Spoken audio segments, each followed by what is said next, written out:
warahmatullahi wabarakatuh. Yang saya hormati Pak Kadit Litbang, Pak Dwi Setiawan, Bapak Ibu Kepala Perwakilan, maupun Bapak yang saya hormati Pak Gilbert Utapea dari BPKP, Bapak Ibu pejabat struktural dan fungsional di lingkungan BPK, Bapak Ibu peserta FGD pada pagi hari ini. Alhamdulillahirabbil alamin, puji syukur kehadirat Allah Subhanahu wa taala atas segala rahmatnya sehingga kita semua bisa ketemu meskipun di tempat yang berbeda-beda, bertemu secara lewat virtual.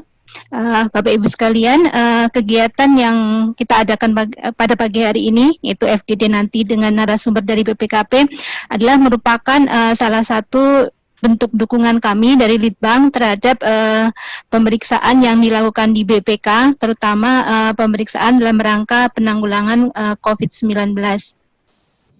Bapak Ibu sekalian, merebaknya COVID-19 yang melanda dunia ini dan di Indonesia sendiri mulai terdeteksi di bulan Maret 2020 telah mendorong pemerintah untuk segera mengambil berbagai tindakan penanggulangan. Salah satu respon yang diambil pemerintah adalah mengeluarkan Kepres nomor 12 tahun 2020 yang menetapkan bencana non-alam penyebaran COVID-19 ini sebagai bencana nasional mulai tanggal 13 April 2020. Kepres ini juga sekaligus menugaskan gugus tugas percepatan penanganan COVID-19 untuk menanggulangi bencana COVID-19 melalui sinergi antar kementerian atau lembaga dan pemerintah daerah. Selain itu, untuk mengantisipasi memburuknya kondisi akibat pandemi, pemerintah juga telah melakukan intervensi dengan melakukan refocusing dan realokasi anggaran untuk penanganan COVID-19. Dan kebijakan terkait dengan penanggulangan COVID-19 ini lebih diarahkan untuk penanganan kesehatan, kemudian penanganan dampak ekonomi dan jaring pengamanan sosial. Dan total perkiraan biaya penanganan COVID-19 ini yang dialokasikan pemerintah adalah sekitar 695,2 triliun yang bersumber dari APBN dan APBD. Dan dalam rangka penanggulangan COVID-19 ini dan untuk mempercepat penanganan keadaan darurat, pemerintah telah memberlakukan beberapa aturan relaksasi pada proses pengadaan barang dan jasa, khususnya untuk penanganan darurat COVID-19. Kemudian juga pada pemberian bansos, pemerintah mengutamakan kecepatan penyampaian bansos kepada masyarakat agar masyarakat mampu bertahan di tengah kondisi yang memburuk. Bapak Ibu sekalian, meskipun dalam penanganan keadaan bencana, penanganan kedaulatan itu menjadi prioritas, namun akuntabilitas tetap harus kita jaga. Dan dalam bencana COVID-19 ini, pemerintah telah mengamanahkan sinergi antar berbagai instansi, mulai dari APIP, BPK maupun APH, agar bersama-sama mengawal akuntabilitas penanganan darurat COVID-19 ini. Dan BPKP sebagai pengawas intern pemerintah memiliki mandat khusus terkait penanganan kedaruratan COVID-19 ini, diantaranya disebut di Peraturan Pemerintah Nomor 23 Tahun 2020 tentang pelaksanaan program pemulihan ekonomi nasional. Peraturan tersebut mengamanahkan BPKP untuk melaksanakan pengawasan intern atas pelaksanaan program PEN. Kemudian juga di Kepres Nomor 19 Tahun 2020 yang merupakan perubahan atas Kepres Nomor 7 Tahun 2020 tentang gugus tugas percepatan penanganan COVID-19 juga mengamanahkan BPKP untuk melakukan pengawalan akuntabilitas. Kemudian Perpres tersebut sudah diganti dengan Perpres nomor 82 tahun 2020.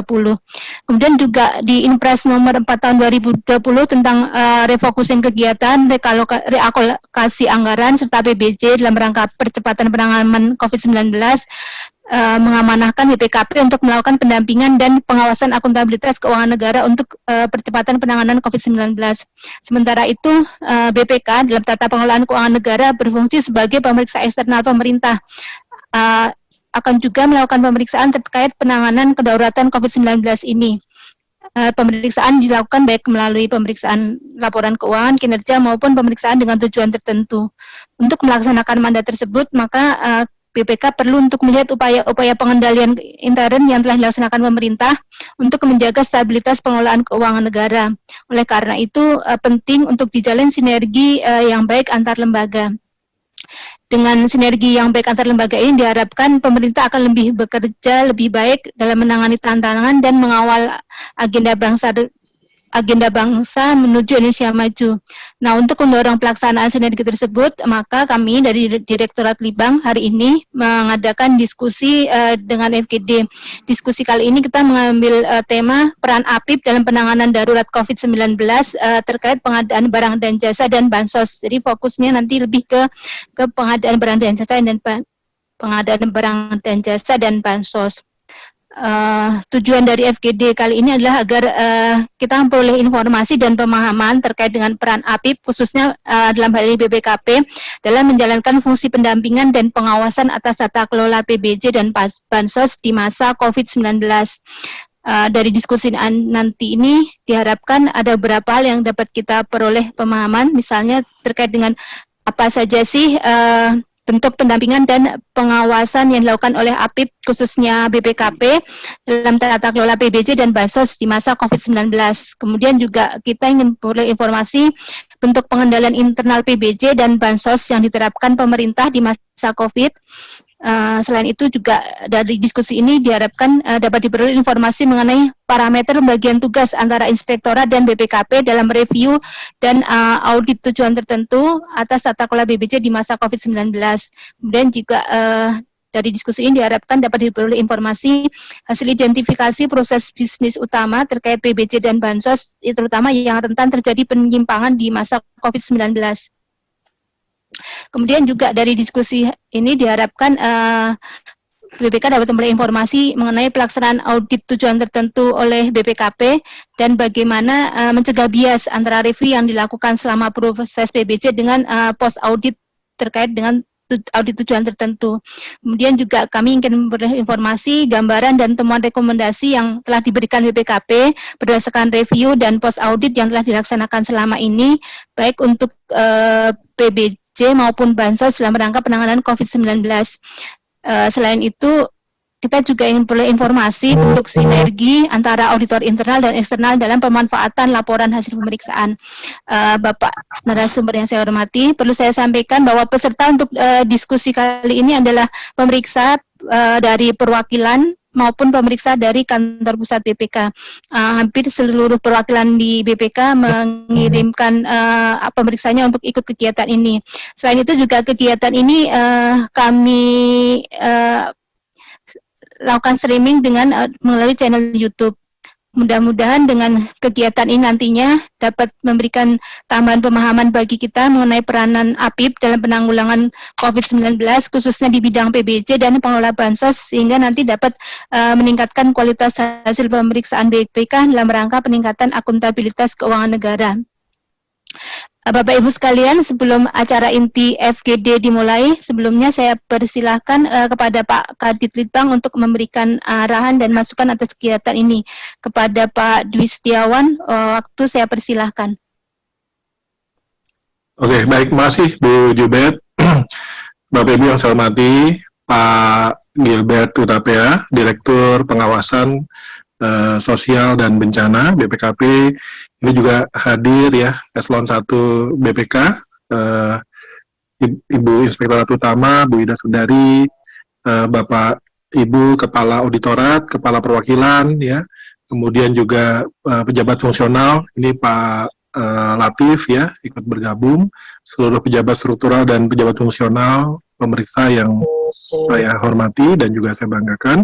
Assalamualaikum warahmatullahi wabarakatuh. Assalamualaikum warahmatullahi wabarakatuh. Sejahtera, ya, salam sehat, ya, berkah untuk kita semua. Semoga Allah selalu melindungi, menjaga ya kesehatan kita dan kita bisa melalui ya masa-masa pandemi COVID-19 ini ya bisa recovery, bisa yang terbaik lah buat negeri ini. Pak Gilbert, sekali lagi terima kasih Pak. Jadi ini adalah bentuk sinergitas kita karena kami di SPKN Pak, Standar Pemeriksaan Keuangan Negara juga mesti membangun ya komunikasi ya dengan para stakeholders dalam merencanakan pemeriksaan. Ya, salah satu stakeholders kami yang sangat penting adalah dengan aparat pengawas internal pemerintah. Apalagi BPKP juga sebagai pembina APIP sudah melakukan beberapa inisiasi ya, baik pengawasan ya, kemudian juga melakukan beberapa mitigasi terhadap risiko, dan yang terpenting kami juga sudah menjalin komunikasi mengenai laporan hasil pengawasan BPKP, terutama yang terkait dengan masalah pengadaan ya. Kemudian tadi disampaikan oleh Bu Ubed selaku Kasubdit ya, pemeriksaan dengan tujuan tertentu di Litbang BPK, masalah bansos ini Pak, kami sudah melakukan beberapa kali diskusi ya, menggali baik dari aparat penegak hukum ya seperti KPK, kemudian LKPP ya, kemudian juga beberapa instansi terkait termasuk dengan kementerian terkait ya. Ini magnitude-nya sangat luas ya. Bantuan ini tanpa adanya kondisi COVID-19 saja sudah merupakan high risk ya, karena kita masih punya beberapa kelemahan ya, terutama di data terpadu ya, kesejahteraan kita yang masih belum terpadu gitu ya, yang masih belum match gitu ya antara data pusat dengan data pemerintah daerah. Masih ada gap ya dalam kelengkapan ya menginputan data, tapi setidaknya sudah ada sistem-sistem yang mulai dibangun. Tinggal sekarang bagaimana pengendalian internal itu bisa kita lebih perkuat ya, sehingga menghadapi situasi bencana atau pandemi seperti COVID-19 ini secara tata kelola kita bisa lebih baik. Value benefit dari hasil pemeriksaan ini tentu sejalan juga dengan semangat dari aparat pengawas internal pemerintah ya untuk menjalankan peran gitu ya, tidak hanya dari sisi pengawasan tapi juga sebagai ya memberikan masukan-masukan ya, perbaikan-perbaikan ya, sehingga mudah-mudahan ya ini tidak hanya kami saat ini sedang melaksanakan atau merencanakan pemeriksaan tematik ya untuk COVID secara komprehensif audit, baik keuangan, kinerja maupun pemeriksaan dengan tujuan tertentu.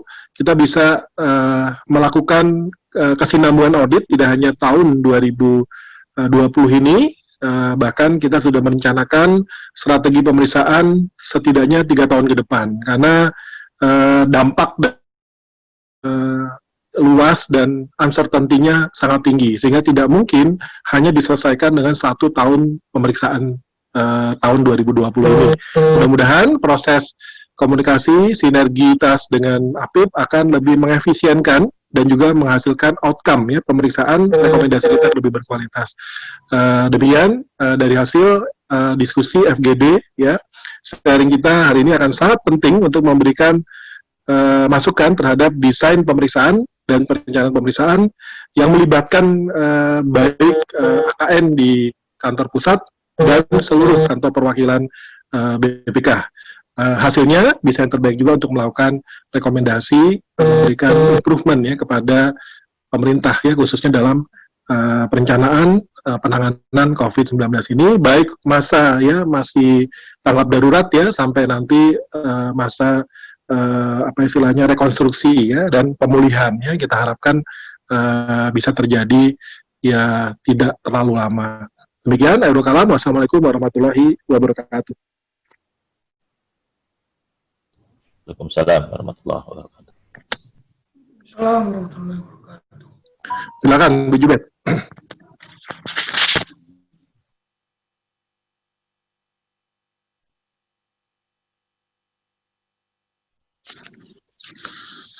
Bu Jubed, Mbak Sanda.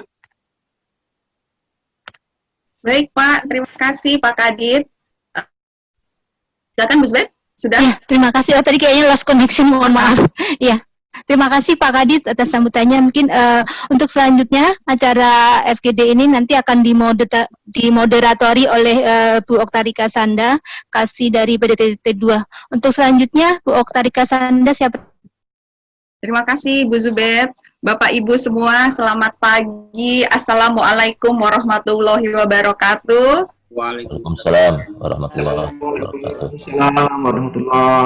Selamat datang dan selamat bertemu lagi dalam acara virtual compliance discussion series. Jadi kita sekarang memang acaranya banyak yang virtual. Tadi kita di awal sudah dengar, itu salah satu bentuk kekreatifan pemeriksa Pak Gilbert. Itu teman-teman dari perwakilan Sumatera Utara.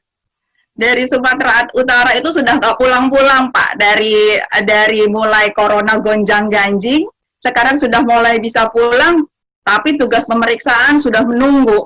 Jadi tercetuslah tadi video yang tadi sudah sama-sama kita nikmati. kreatif dan menyenangkan.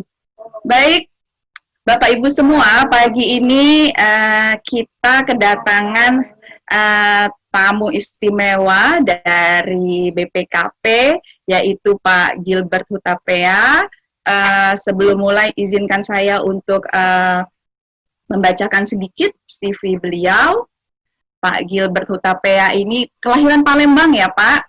Sekarang menjabat sebagai Dirwas, Direktur Pengawas ya, bidang sosial dan penanganan bencana. Jadi luar biasa pekerjaan Pak Gilbert nih, lagi bencana saat ini. Sempat tidur Pak? Tadi disempet-sempetin. Iya, luar biasa. Jadi semua pemeriksa ini mulai dari yang internal sampai yang eksternal seperti kami biasa sibuknya dipaksa dengan kondisi corona ini. Pak Gilbert ini dulu ternyata beliau itu mungkin sama dengan kebanyakan dari Bapak Ibu, dulu bersekolah di STAN ya Pak. Setelah itu berkarir di BPKP, itu malang melintang kalau kami lihat dari CV-nya Pak, menjadi kepala perwakilan di berbagai perwakilan ya Pak ya. Nah terakhir ini tahun 2020 Pak Gilbert menangani direktorat ini tadi, kebencanaan tadi, penanganan bencana. Baik, Pak Gilbert, acara hari ini Pak, jadi kami ingin belajar dari Bapak, ingin tahu apa yang sudah dikerjakan oleh BPKP. Sebagaimana kita ketahui, BPKP itu kan mendapat mandat yang khusus dari Presiden ini, khususnya dalam penanganan COVID ini harus ditempel di mana-mana. Itu tadi sudah dibaca, sudah disebutkan, ada di P23 yang 2020 tentang pemulihan ekonomi nasional, semua menyebut BPKP. Selain itu, ada satu hal yang selalu kita ingat Pak, PP 60 tahun 2008 tentang SPIP. Di situ pasal berapa ya Pak? Pasal 2 kalau nggak salah, itu menyatakan secara eksplisit kewajiban dari pemerintah untuk menyelenggarakan pengendalian intern dalam melaksanakan seluruh kegiatannya. Tujuan dari pengendalian intern itu sendiri, buat Bapak Ibu, kita refresh sedikit, luar biasa.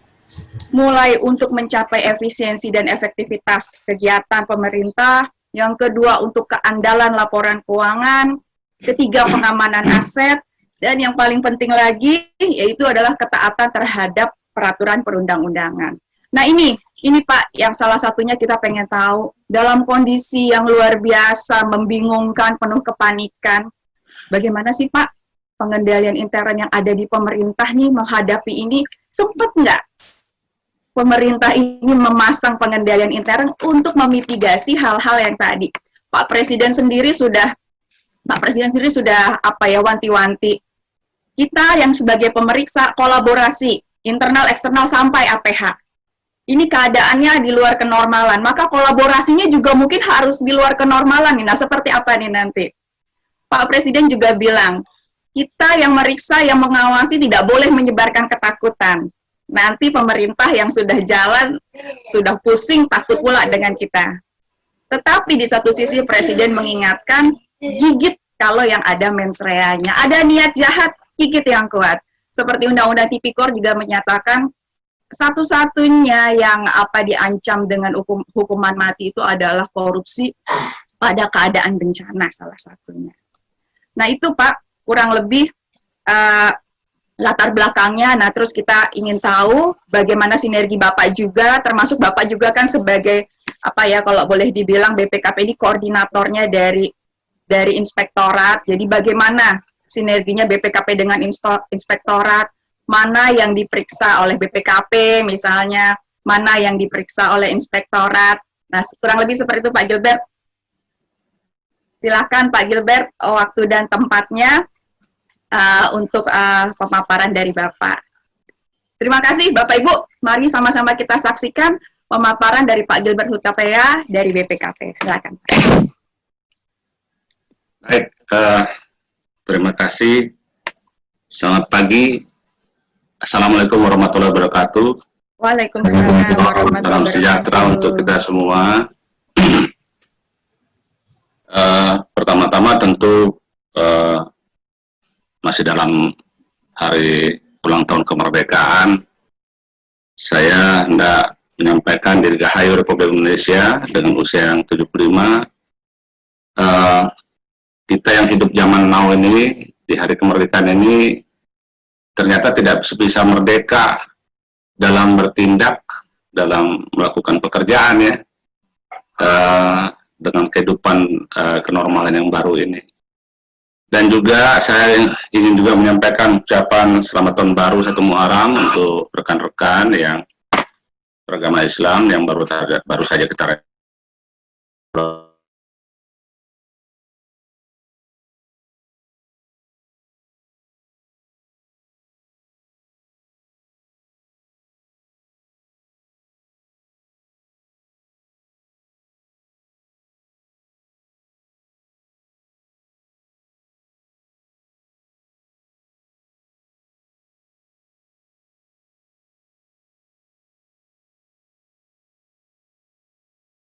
saya biarlah tadinya koordinator kami, yaitu deputi kami, Pak Iwan yang menyampaikan. Tapi kalau udah kepergok begini, saya mohon maaf Bu, mohon izin Bu ya. Tidak masalah Pak Gilbert, silakan saya ikut menyimak saja Pak, silakan. Baik Bu, makasih Bu Ida. Kemudian yang saya hormati Pak Kepala Direktorat Litbang, salam kenal Pak Dwi Setiawan. Terima kasih atas kesempatan ini. Saya sebetulnya diminta buat tayangan ini agak keblinger juga. Ya coba tapi saya coba ikut aja nanti. Tapi sebenarnya enak bercerita karena saya mengalami langsung sejak awal. BPKP hadir sejak awal pada saat serangan bertubi-tubi ketika mulai dari korban Depok pertama terus sampai ada tenaga medik kita meninggal dunia. Kami di lapangan Bu, Bapak Ibu sekalian, dan saya juga nggak nyangka, saya ditarik dari Palembang, toto dikasih kerjaan yang semuanya itu Kementerian Kesehatan, BNPB, dengan Kemsos. Nah, ada satu surat keputusan Pak Kepala yang tiba-tiba saja mendadak sontak kata orang Betawi. Saya kebetulan nomenklatur saya pas memang betul itu bidang pengawasan bidang sosial dengan penanganan bencana. Di struktur itu ada koordinatornya yaitu Deputi 2 Pak Iwan Taufik Purwanto, itu deputi saya. Nah, saya ketua tim teknisnya. Nah, jadi benar keblingernya itu tiba-tiba memulai dari mana kita nggak tahu nih. Harus bagaimana. Kemudian juga mendadak sontak juga tiba-tiba dibentuk gugus tugas di BNPB yang mengutanya dari berbagai kalangan. Nah, khusus untuk pengawasan akuntabilitas, koordinatornya memang di struktur itu dari Pak Kepala BNPB itu sebagai ketua gugus tugas. Deputi kami menjadi koordinator pengawasan akuntabilitas untuk kegiatan di gugus tugas. Ya, jadi memang tadinya mau mulai dari mana kita semua Bu? Kalau ditanya, apalagi tadi dalam pengantar tadi, bagaimana Mbak Sanda tadi bicara soal apakah dalam keadaan COVID ini pemerintah masih punya pengendalian intern, ya, yang tujuannya ada efisiensi, efektivitas dan sebagainya ya. Kemudian kolaborasinya juga harus seperti apa, gitu ya. Kita masih, masih babak belur lah awal-awalnya. Nah, memang dalam keadaan COVID ini, nanti kita secara spesifik ngomong soal efisiensi, itu agak sulit tuh. Di tengah harga ketersediaan barang yang langka, berebut di seluruh dunia, sepertinya tidak pas kalau kita nanti bicara efisiensi. Yang kita bicarakan adalah aspek efektivitas, transparansi, dan akuntabel. Itu yang paling utama yang mau kita tonjolkan dalam peran kami sebagai APID. Nah, saya coba mengikuti dulu alur ini yang telah kami buat, supaya nggak kemana-mana, nanti kalau ada perlu fokus, kita fokus. Bisa diatur dari... Boleh Pak, dari kami atau dari Bapak? untuk share screen-nya. Dan kita bisa. Ada rekannya aja. Oh, dari Bapak, siap. Ya.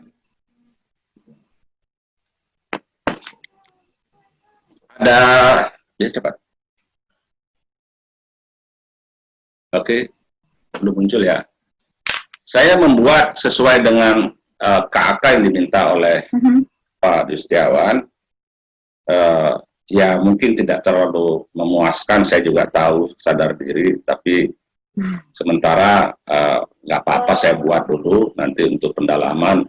Ada kawan-kawan saya juga mendampingi di sini, ada 2 kasubdit saya, yang satu menangani bidang kesehatan dan BNPB, yang satu menangani Kementerian Sosial.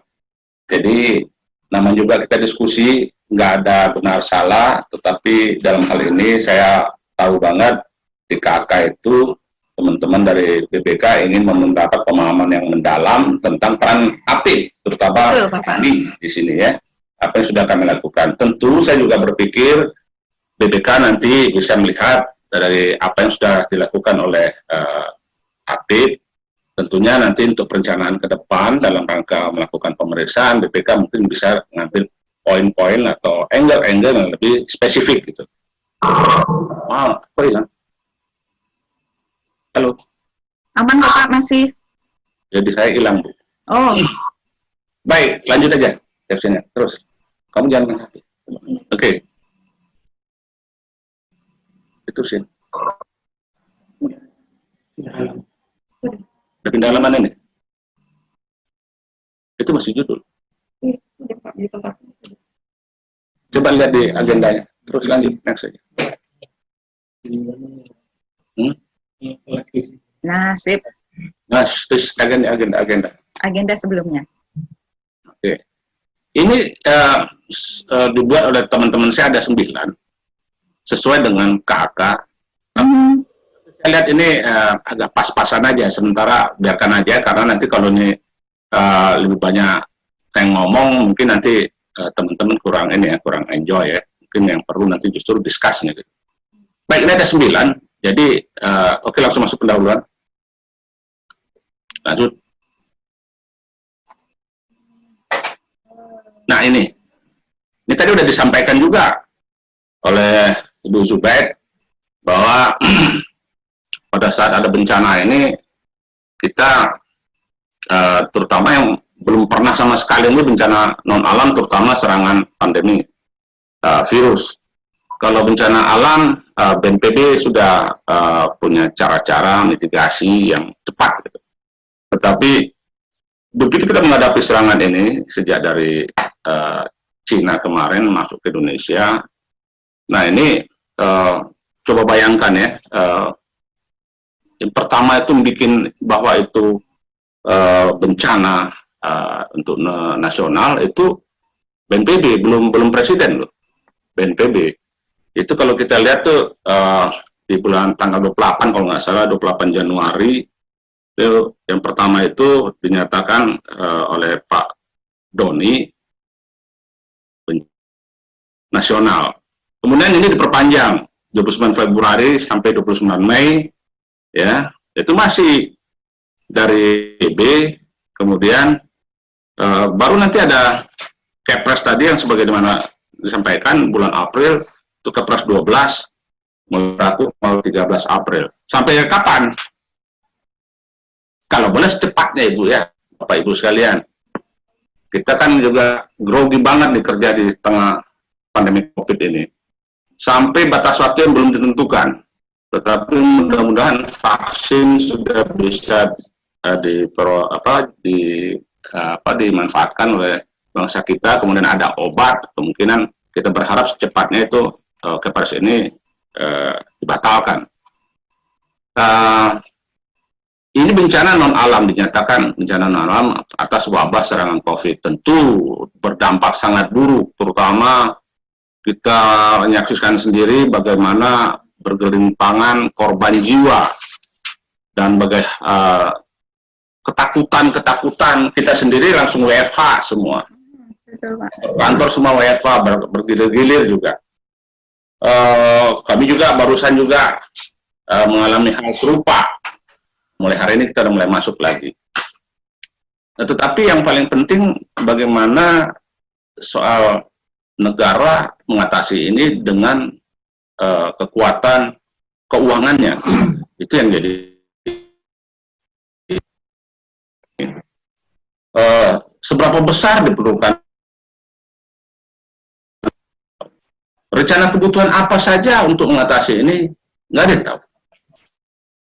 Luar biasa nih. Dan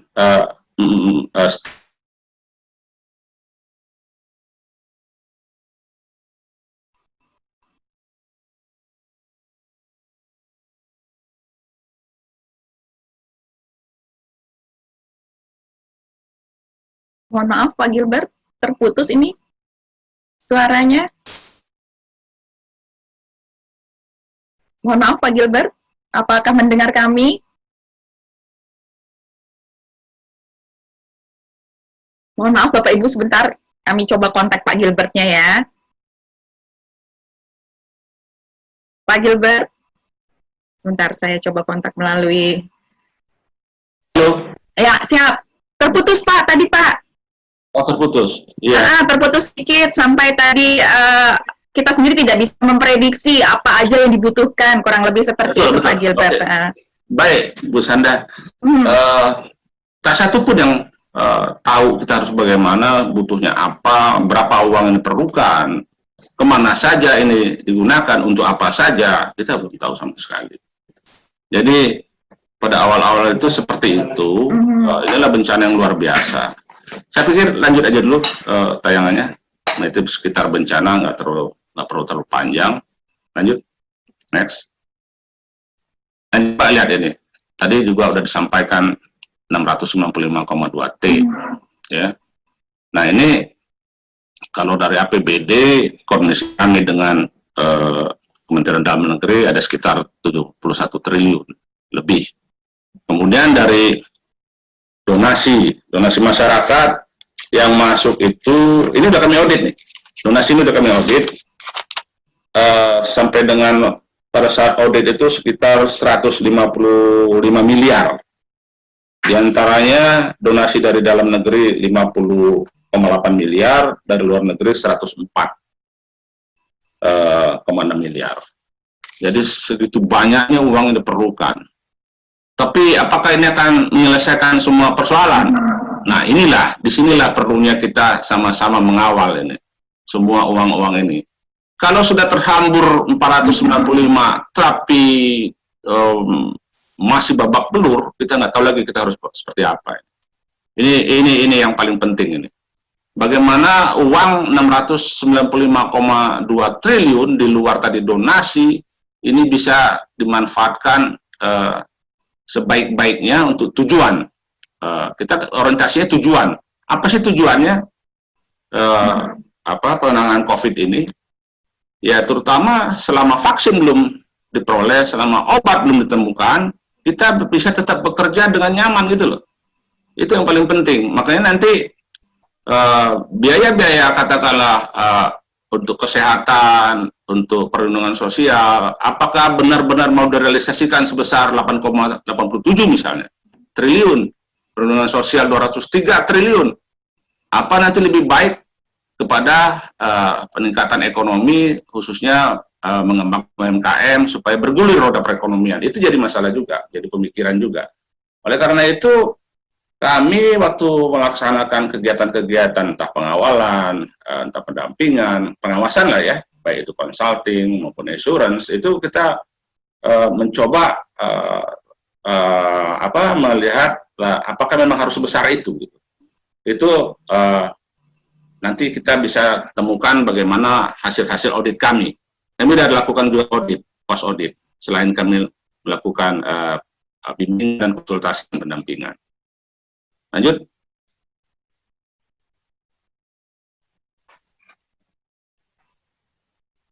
Nah, tadi sudah diingatkan juga oleh Ibu Zubed bahwa kami punya Inpres 4, di mana BPKP melakukan pendampingan dan pengawasan keuangan, kemudian Kepres 9 sebagai pengarah di sini, gugus tugas. Ini sudah mengenai gugus tugas ini sekarang ini udah diperbarui dengan Perpres 82. Nah, kemarin saya rapat di BNPB ini mengenai gugus tugas ini. Sekarang kan komite namanya ya, Komite Penanganan COVID. Gugus tugas itu menjadi satgas. Nah, itu struktur masih sedang diolah, kemudian penganggaran dan kegiatan apa saja yang mau dilakukan itu kemarin kami bahu-membahu dengan Irtama BNPB. Terutama kita menjaga juga ini jangan sampai tupoksi KL sudah dianggarkan di tempat lain, di sini dianggarkan kembali. Ya, contoh perubahan perilaku misalnya, itu ada kegiatan nanti perubahan perilaku misalnya.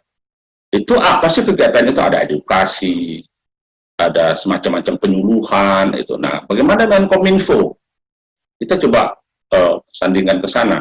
Nah, sampai hari ini belum clear karena kami memberikan catatan banyak itu mengenai itu, notisi lah, semacam notisi, terutama tumpang tindih, baik itu dengan kementerian lembaga maupun dengan ada 8 provinsi yang dilibatkan. Nah, jangan sampai apa ya, nafsu belanjanya tinggi banget, semua mau beli, semua mau melakukan. Nah, itu yang paling penting. Jadi dari awal-awal kami sudah hadir di situ, kami sudah ikut di situ. Beda banget nih, Mbak Sanda sebagai moderator. Ini beda banget nih. Kalau Bapak Ibu tahu Trillions of Defense, harusnya goalkeeper. Ini kami jadi penyerang. Ganti peran ya, Pak. Jadi dari awal kami sudah langsung terlibat di perencanaan, penganggaran, itu. Menjaganya di sana. Sebab kalau itu sudah teranggarkan, ya, kemudian digulirkan, dieksekusi, ya, output maupun outcomes-nya nggak align antara kegiatan, program dengan sasaran, nggak align, lah, nggak berhasil dong. Nah, itu yang kita kemarin agak rame di BNPB mengenai komite yang baru ini, terutama mengenai Satgas penanganan COVID-nya. Itu kan ada Satgas Pemulihan Ekonomi, ada lagi nanti deputi yang lain yang menangani itu. Kebetulan saya ditugaskan untuk ini Satgas penanganan COVID ini. Nah, kemudian ada juga yang PP 23 ini khusus mengenai bagaimana BPK melaksanakan pengawasan intern terhadap program PEN. Lanjut. Kenapa nggak lama?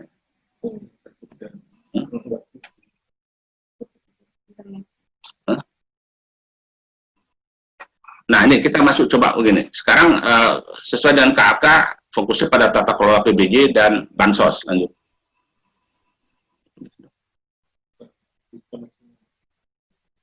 Nah, Bapak Ibu sekalian, ini strategi dan bentuk pengawasan PBJ yang kami coba lakukan. Nanti kita lihat juga ada proses bisnisnya seperti apa, lebih agak mengerucut. Tapi coba kita lihat dari 6 aspek ya, mulai dari perencanaan sampai pelaporan. Sederhana saja dari sisi perencanaan mengenai kebutuhan misalkan. Pada saat COVID merebak awal-awal di bulan Maret dan terutama Maret April itu APD perlu berapa, masker itu berapa, nggak ada yang tahu. Kami rapat-rapat di BNPB juga beli terus karena apa, panik, dilanda kepanikan. Semua daerah minta. Ya, yang awalnya cuma 1 di provinsi A, mulai banyak, itu luar biasa ini. Bahkan kalau Bapak Ibu tahu ada yang jatah korsel itu kita ambil 50%, itu luar biasa itu kita untuk di awal-awal pengadaan PBJ ini, pengadaan apa APD itu kita rebut, kita minta 50%. Sebenarnya itu memang punya korsel yang dibuat di Indonesia. Nah, itu kita coba dahulukan untuk kepentingan dalam negeri kita. G2G udah jalan lah itu. Coba bayangkan, itu dari sisi kebutuhan aja kita nggak tahu harus bagaimana. Halo? Terus kesehatan bersama. Kepada Bapak dan Ibu. Matikan dong. Aduh. Mohon maaf, ini ada gangguan. Ya apa-apa, Pak Gilbert. Kalau mau ya, ditunggu dulu nggak apa-apa. Nah, kemudian penganggaran. APD buat pada saat itu kalau dirupiahkan 900.000, bisa di atas 1 juta, ya. Itu kita mau pakai harga standar biaya minimal yang mana? Sulit banget waktu itu. Jadi pada saat di awal-awal itu, kalau tidak lagi berpikir soal perencanaan, penganggaran, tapi langsung ke pelaksanaan. Beli aja gitu. Nah ini kami BPKP di gugus tugas itu bersama-sama dengan LKPP, kemudian ada satgas yang ditempatkan oleh KPK di sana, kemudian dengan Barreskrim, dengan Kejaksaan, kita sama-sama di sana itu untuk mengawal akuntabilitasnya. Sebenarnya akuntabilitas yang kita kawal apa sih?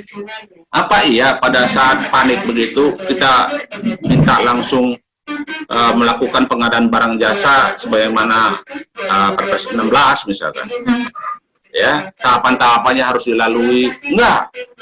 Jadi pengawasan akuntabilitas khususnya PBJ pengadaan alkes pada keadaan darurat, terutama nih ya dalam rangka penanganan COVID, kita menguji untuk memastikan apakah SE 03 yang diterbitkan oleh LKPP itu bisa dilaksanakan.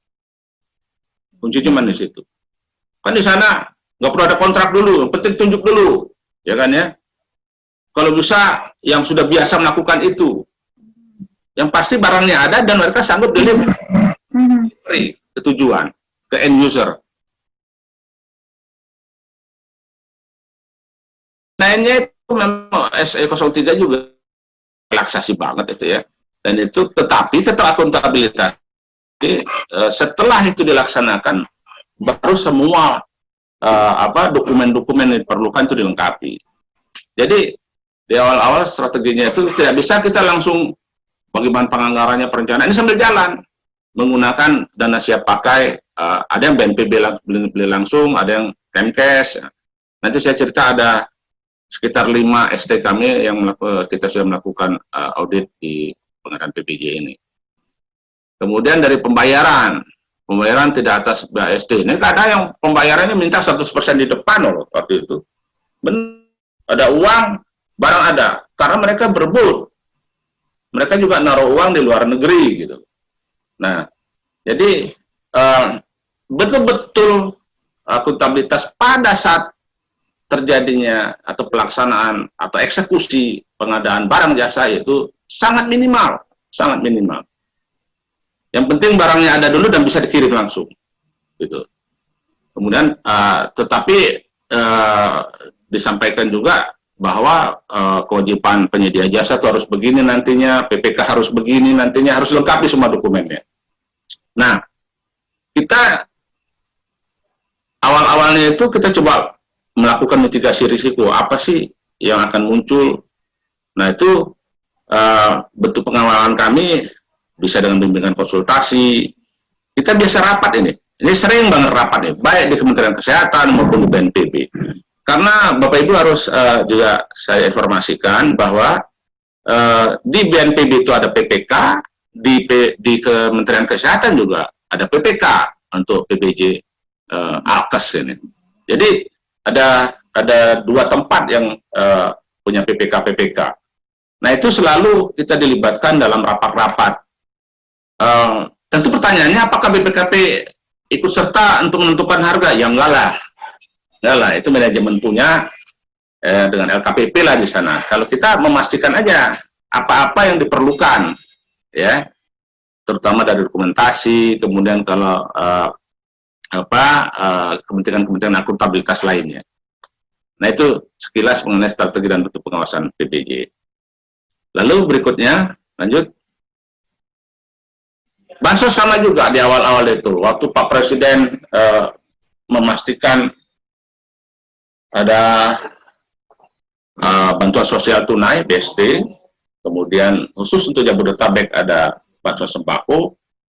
Nah, ini yang namanya DTKS babak belur, Bapak Ibu sekalian. Benar-benar ada tambahan 9 juta gitu ya. Itu luar biasa pada saat itu penetapan keluarga penerima manfaatnya. Nah, BPKP di awal-awal sempat dibagikan dulu, kita belum sempat ngapa-ngapain, tapi berikutnya kami masuk dengan melakukan cleansing data. Kami berhubungan dengan Pusdatin, Kemsos untuk melihat apakah terpenuhi tepat sasaran, terutama tepat sasaran lah yang kami ini, kalau mengenai penetapan KPM ini. Nah, itu banyak hal yang tumpang tindih, ya. Kami ke Kemsos ini sudah mengeluarkan atensi dari Pak Kepala. Itu pertama, atensi pertama itu mitigasi risiko, bahwa akan terjadi tidak tepat sasaran, tidak tepat jumlah, tidak tepat waktu, ada 6 tepat yang kita lakukan pendekatannya. Nah, kemudian kita juga pada saat pembagian Jabodetabek untuk sembako, itu pada saat itu banyak teman-teman BPKP yang WFH, kita keluarkan surat tugas untuk melakukan monitoring saja. Monitoring, memastikan soal jumlah, soal spek, bener nggak yang modelnya goodie bag-nya merah putih, memastikan itu aja. Lalu habis itu kami coba melakukan audit. Nah, kalau dilihat nih di perencanaan kita babak belur dengan penetapan KPM. Di penganggaran pada saat itu yang dipakai itu anggaran di Kementerian Kemsos yang yang sudah ada dulu waktu itu pada saat itu, awal-awalnya gitu tuh. Kemudian pelaksanaan itu pada saat itu PSBB, kemudian ada WFH, kami lakukan monitoring untuk teman-teman yang WFH. Nah, tadi saya sebutkan bahwa Kementerian Sosial kami sudah melakukan mitigasi risiko. Hasil audit BST ini kami lakukan di 104 kabupaten di seluruh Indonesia. Caranya gini ya, tiap provinsi kita ambil 3 sampling, tetapi pada saat yang mencekam itu, teman-teman di perwakilan nggak berani langsung jauh-jauh, jadi diambil kabupaten-kabupaten terdekat dengan ibu kota provinsi. Kita coba BST itu seperti apa. Nah, persiapan untuk BST ini, beberapa kali Vicon, kami juga ikut, PT POS, Himbara, dari Kemsos, memang Himbara juga bilang itu kalau mengandalkan dengan Bainim Address yang ada di bank di Himbara itu banyak sekali KPM yang rekeningnya itu sebenarnya nggak layak di top up 600.000 pada saat itu. Luar biasa juga itu. Masa juga sampai ada orang bersaldo lebih dari 50 juta, bahkan ada yang sampai mencapai 1 M mau di top up. Nah, itu kita minta supaya Himbara tracking lagi ulang dengan Pusdatin di Kemsos, sama-sama mereka kerja. Dan BST itu dari hasil audit kami mengenai BST dengan 104 kabupaten kota sampling kami, itu hasil auditnya itu menunjukkan bahwa masih terdapat beberapa ketidaktepat sasaran. Kita nanti coba lihatkan di tayangan berikut, nanti kami tampilkan itu. Nah, lalu yang terakhir sekarang ini kami sedang melaksanakan audit bansos tunai di Jabodetabek. Masih ongoing, belum selesai.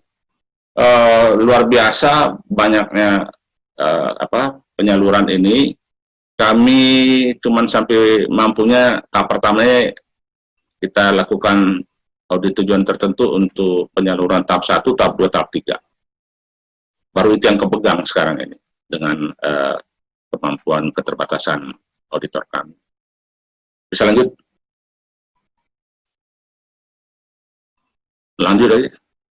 Untuk pengendalian pemerintah, ya ini tadi sudah disampaikan juga nih oleh dalam pengantar tadi, terutama Bu Sanda tadi ngomong. Tapi yang mau kita tunjukkan di sini bahwa tentu pencegahan harus diutamakan. Dan kita memastikan bahwa yang kita kejar itu di endingnya, delivery-nya, ya, benar-benar sampai di masyarakat. Kalau untuk bansos, kalau untuk alkes sampai di rumah sakit yang sedang menghadapi pasien COVID, itu yang kita pegang.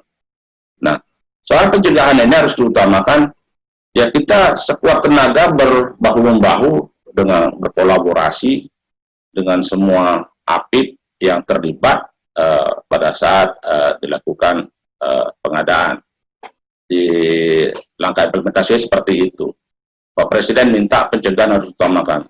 Logikanya benar sih. Ya, kalau sudah sempat terhambur uang ya, tadi saya bilang tadi itu, kita nggak bisa ngapa-ngapain lagi. Kalau persoalan belum selesai, uang sudah habis, mau jadi apa negeri ini? Jadi benar-benar kita keras di pencegahan, dan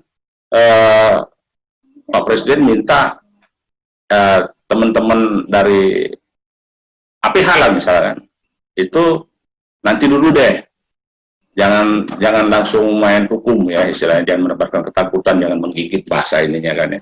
Tetapi pola yang tadi saya bilang freelancer define, kita main di ini satu, itu kita juga libatkan mereka semua, ikut semua di situ. Terutama juga di perwakilan-perwakilan. Di tiap gugus tugas perwakilan di provinsi, BPKP juga hadir di sana. Itu kan nanti kepala daerah sebagai ketua gugus tugas, itu nanti ada BPKP, ada dari kepolisian, ada dari kejaksaan, kita libatkan di awal-awal di perencanaan pengadaan dan sebagainya. Jadi kita semua sekarang total football ini di belakang. Mudah-mudahan semua yang buruk-buruk itu yang tidak kita harapkan itu tidak terjadi. Ya, saya juga agak miris juga, orang yang udah babak belur menghadapi pandemi ini luar biasa, tiba-tiba harus kecekel, masuk penjara. Sama dulu dengan waktu saya ngawal Asian Games di Palembang, waktu Indonesia menang kita tepuk tangan, tapi Asian Games selesai orang ditangkepin, wah nggak lucu, nggak seru. Makanya lebih bagus waktu di ngawal itu, di pencegahan itu kita keras betul itu, kita jaga benar, jangan sampai ada satupun evaluasi selesai orang pada di kerangkeng semua. Itu yang kita agak nggak pas lah. Terutama juga dalam keadaan serangan COVID ini, kita berharap semua yang bekerja benar-benar tidak mikir yang lain kecuali menyelamatkan bangsa kita. Lanjut. Apa ini? Nah, ini tadi yang saya cerita, ini nggak usah diulang lagi. Tadi saya udah bilang ini kita ke ini satu semua. Lanjut. Nggak usah diulang itu. Agak lambat ya. Hah? Kalau dari sana lebih cepat nggak? Mbak Sanda kalau bisa, Mbak Sanda ambil alih aja deh. Begini aja Pak, mungkin ini Mas yang mengarahkan slide, nggak usah dibikin slideshow Mas, dibikin biasa aja. Dia suka lambat memang kalau dibikin slideshow dengan penuh gambar. Jadi dibikin biasa, nanti diperbesar aja ininya, persentasenya. Jadi di escape dulu ininya. Betul ya? Bisa nggak? Jadi dibikin PowerPoint yang seperti biasa, apa yang bukan slideshow. Iya, ini dipenuhin tadi sama dia. Nah, karena kalau slideshow memang suka ada terkendala seperti itu. Coba boleh Mas dicoba lagi. Ini anggota saya ini perempuan, Mbak Sanda. Oh iya, mohon maaf Mbak. Dengan Mbak siapa tadi itu ya, ada namanya. Gita. Mbak Gita, ya Mbak Gita, coba Mbak Gita di-share lagi. Bisa. Koneksi saya hilang. Nah, bisa. Nggak bisa? Bisa, Mbak Sanda bisa ambil lagi. Coba ya Pak ya, saya ini dulu ya. Nah, saya buka dulu berarti.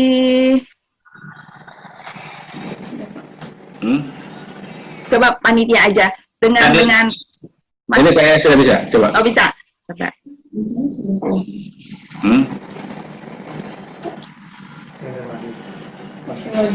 Ini jaringan apa? Nah, dia memang suka begitu Pak, kalau sebentar saya buka deh.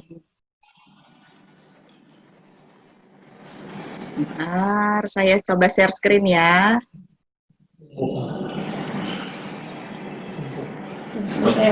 Oh, belum. Kayaknya harus di... Oh, Mbak Gita lagi share screen ya, masih ya? Ya, masih. Sudah stop. Mana? Enggak, saya udah stop. Oh, Sudah stop. stop. Mbak Gita sudah stop, sebentar. Oke, kalau gitu saya coba yang share screen. Nah, nanti ini saya perbesar saja, mudah-mudahan masih jelas untuk dilihat.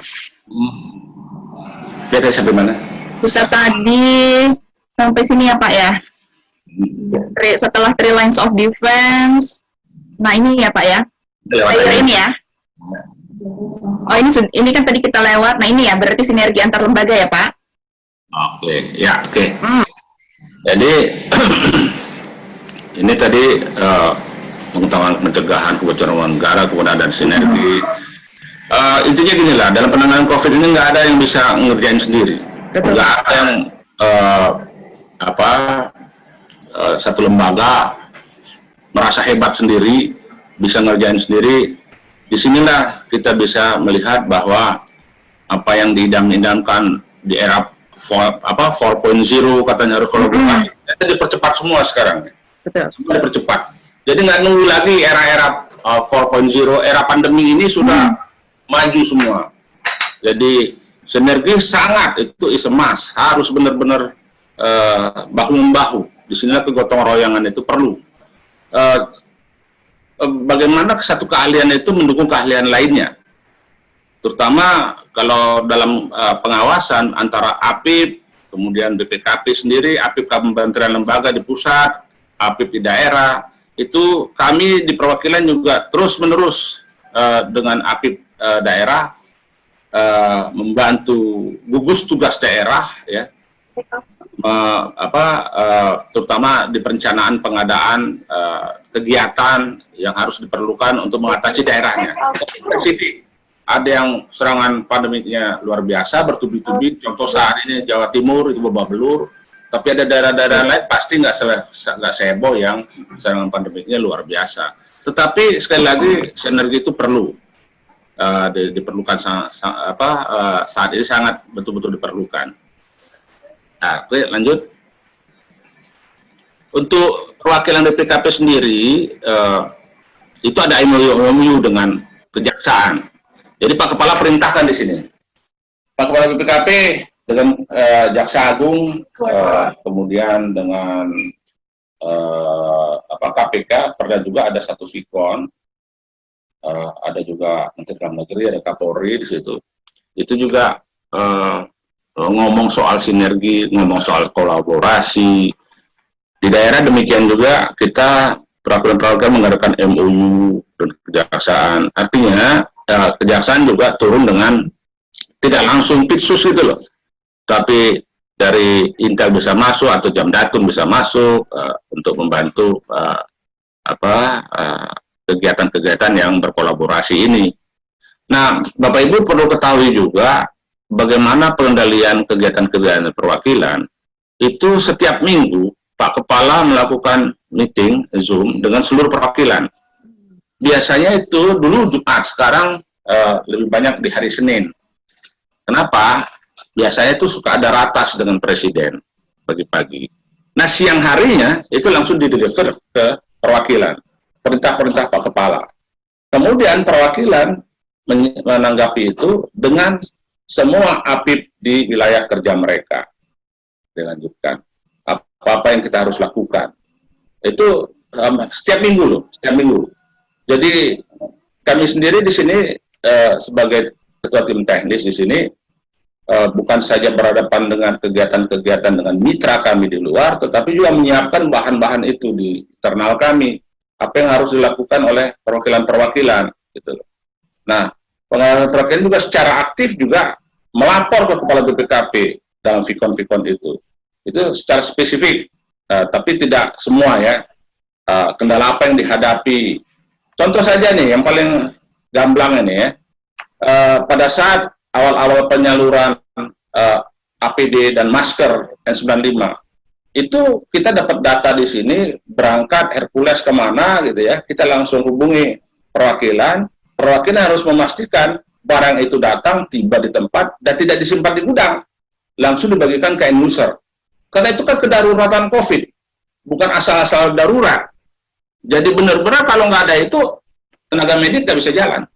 Jadi kita menggunakan mekanisme, ada WA, ada kegiatan-kegiatan dengan Vikon, dan itu bersama-sama juga dengan aparat Forkompimda. Di dalamnya ada kejaksaan, ada kepolisian, ada ketua pengadilan, ikut semua itu kegiatan-kegiatan menerima barang dan sebagainya. Lanjut. Nah, kemudian APBD ini ditangani sendiri oleh Putian 3, tapi nggak apa-apa saya menyampaikan. Nah, awal-awalnya itu ada refocusing anggaran, ya, refocusing anggaran. Nah, ini kami melalui Kedeputian 3 pada Adang Kurnia itu terus berkoordinasi dengan Kemdagri, memastikan perintah-perintah atau instruksi Menteri Dalam Negeri itu dijalankan di daerah, gitu loh. Jadi terakhir per 17 Juli kita dapat angka itu dari 479 Pemda itu ada refocusing itu kegiatan dan relokasi anggaran itu 71 triliun. Kalau lihat di KAK-nya teman-teman dari Litbang masih sekitar berapa tuh? Kami per 17 Juli kita sudah konfirmasi sama-sama dengan Dagri angkanya 71 triliun. Kemudian ada juga koordinasi dengan Kementerian Keuangan di Departemen Keuangan soal mekanisme percepatan penyampaian data laporan hasil penyusunan APBD. Nah, kita di daerah-daerah itu ada SIMDA rata-rata ya, itu disinergikan dengan aplikasinya di BPK. Kemudian BPKP koordinasi dengan Kemdagri sehubungan dengan surat Kepala BPKP 336 tentang pengawalan akuntabilitas. Ini 336 ini khusus untuk kepala daerahnya. Di 335 Kepala BPKP menginstruksikan khusus untuk semua kepala perwakilan supaya bergerak melakukan pengawalan akuntabilitas keuangan dalam rangka penanganan COVID. Lanjut.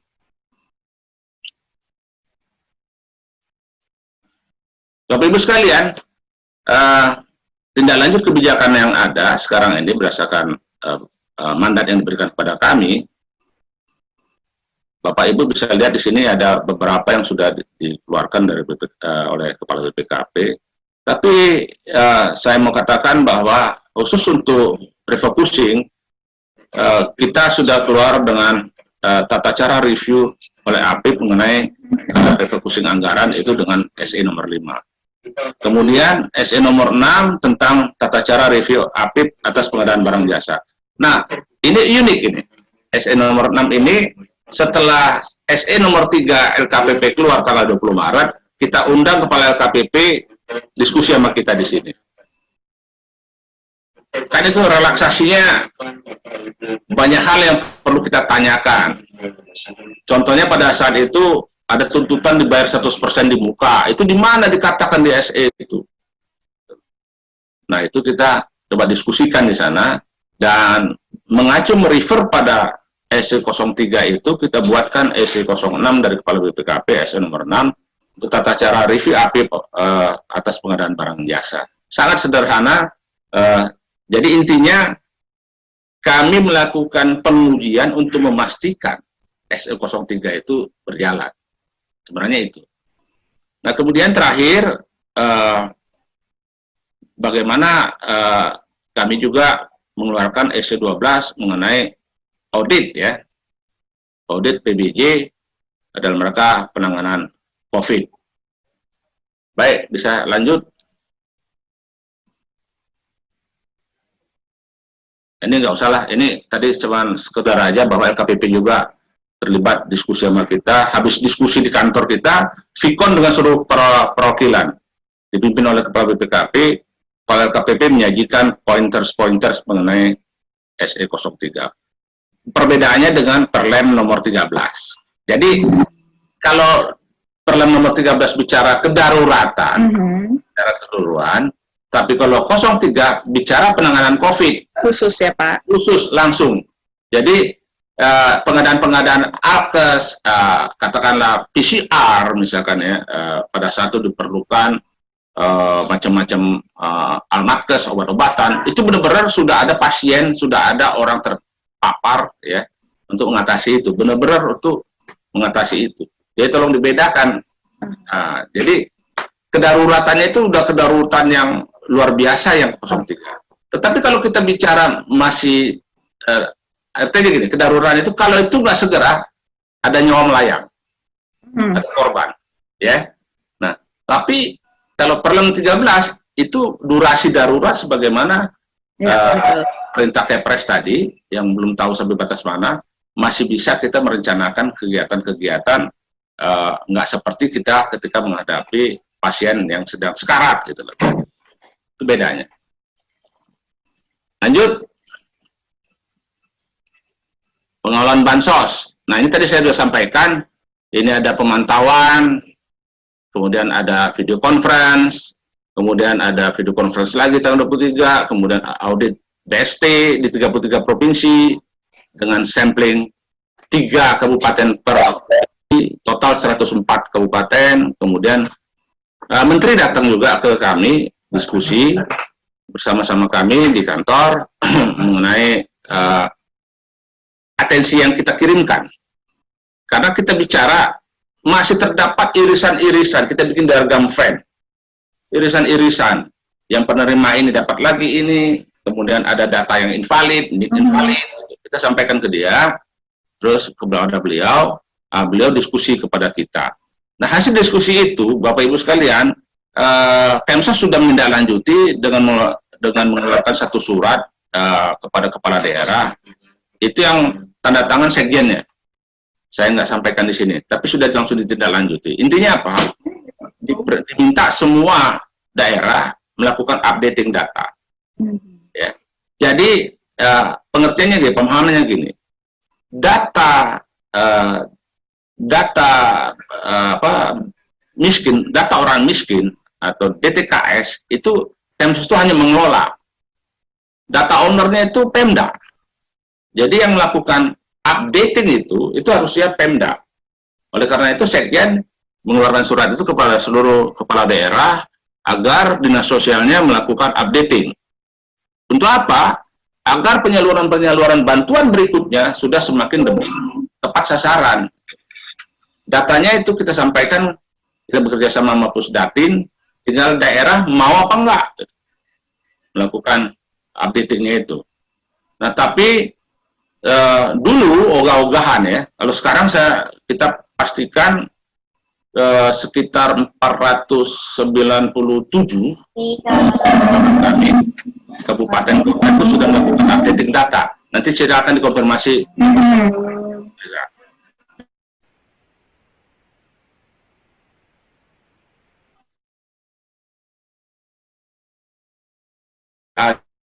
Valid, NIK-nya ini ada BNPA-nya. Yang menerima sekian kali bertumpang tindih dengan ini kita pakai detail BNPA. Nah, itu luar biasa itu sebenarnya. Nah, tinggal nanti bagaimana menyikapi masing-masing daerahnya itu melakukan updating. Lanjut. Nanti pembagian peran APIP. Ya, kalau kita BPKP pegang lintas sektoral, intinya gitu aja.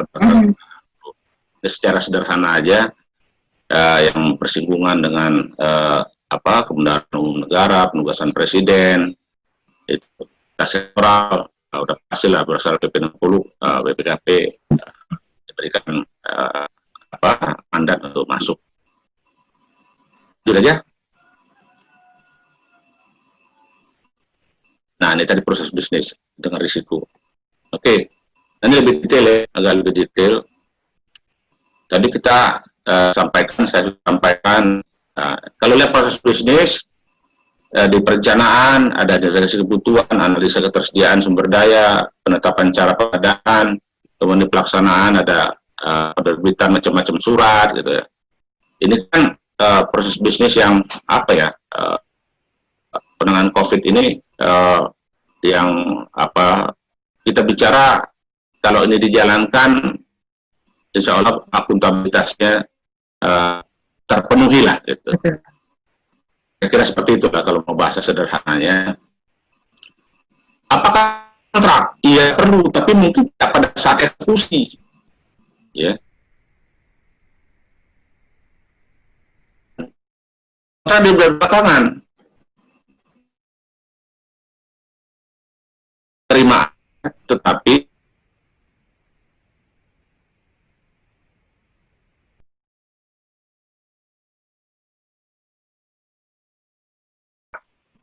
mereka sedia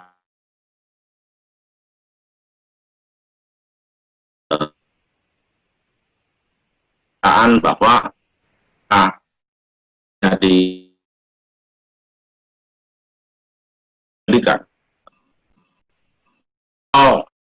di 8 tidaknya KPK, tidak boleh ini, tidak boleh itu, tidak boleh macam-macam tuh, ada yang dari Pak Firly itu, saya nggak bisa secara detail, tapi yang berkaitan dengan dugaan tipikor itu memberikan statement bahwa mereka tidak begini, tidak begitu, tidak begitu. Kita minta itu fakta integritas lah, semacam fakta agak repotnya ini dengan kegiatan-kegiatan risiko itu bukan saja ada di penyedia barang, tetapi kami sendiri APIK jadi punya risiko di sini. Cuman nggak saya tulis aja di sini. Teman-teman BPK nanti pasti lihat nih. Itu Pak yang mau ditanya, Pak. Iya. Tahu dari itu. Ya. Kita juga waktu pengalaman agak sedikit keras ini. Iya. Coba lihat risiko-risiko kebutuhan tidak sesuai dengan kebutuhan nyata di lapangan. Gampang aja lah. Satu, terdapat kemahalan harga pengadaan dan risiko di penyelesaian pembayaran, Pak, kalau Bapak Ibu lihat. Kalau terjadilah seperti itu, yang dikejar PKP juga. Ada kemahalan harga, ada pembayaran lebih prestasi. Begitu pembayaran melebihi prestasi pekerjaan, berarti negara mendapat prestasi yang lebih kecil daripada belanjanya yang dikeluarkan. Apalagi ada perbuatan melawan hukum, sudahlah itu, jadilah itu kan. Nah, jadi luar biasa nih kerja ini, punya risiko juga. Biasanya kan kalau pengadaan barang jasa itu risiko di BPK-nya kan. Iya, betul Pak. Sekarang nih dibalik ini kejadiannya sama yang awal. Inilah hebatnya COVID ya Pak. Luar biasa. Jadi pemeriksanya pun dapat resiko sekarang. Iya, saya kira juga sadar itu, sadar. Nah, jadi ya, karena itu kita coba agak bawel, agak isi audit tuh atensi ribuan kami berikan. Untuk di daerah itu atensi. Cara kami melakukan pengawalan. Terus kita bikin seperti itu. Lagi bolanya udah bola panas sudah. Mereka lah, bukan kami. Kita ongoing audit bansos sembako. Itu ya terus. Kita kerjain terus. Itu juga ngawal ini, yang sekarang Satgas baru ini, di BNPB. Itu juga catatan kami banyak itu. Banyak sekali. Bagaimana nggak jalan, bagaimana tumpang tindihnya, kita berikan itu semua. Nah, pada akhirnya nanti dokumentasi mengenai hasil-hasil kegiatan kami, jangan di sinilah saya paparkan. Kebetulan ada AKN 3 masuk ke kami. Ya, nanti melalui Ibu Ferry ya, Bu Ferry, itu secara khusus juga Vicon dengan saya. Nah, semua hasil-hasil itu nanti di tim pemeriksanya aja dari Ibu Ferry dan kawan-kawan. Nanti itu karena memang kita juga berkeinginan hasil kami itu untuk dianalisis BPK, terutama untuk kegiatan-kegiatan BPK ke depan. Juga mana yang masih masuk ya, BPK bisa ambil di situ nanti. Baik, ini kalau baca aja, saya cuma cerita alirannya saja. Lanjut berikutnya. Saya minum dulu.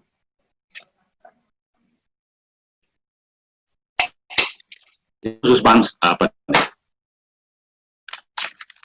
Khusus ini ya. Ya, bansos ini Pak. Ayo, kamu lewat. Saya nggak lihat judulnya. Oh, sebentar Pak, itu tadi saya turunin memang. Bansos sembako. Ya, sembako, ini spesifik nih, sembako nih.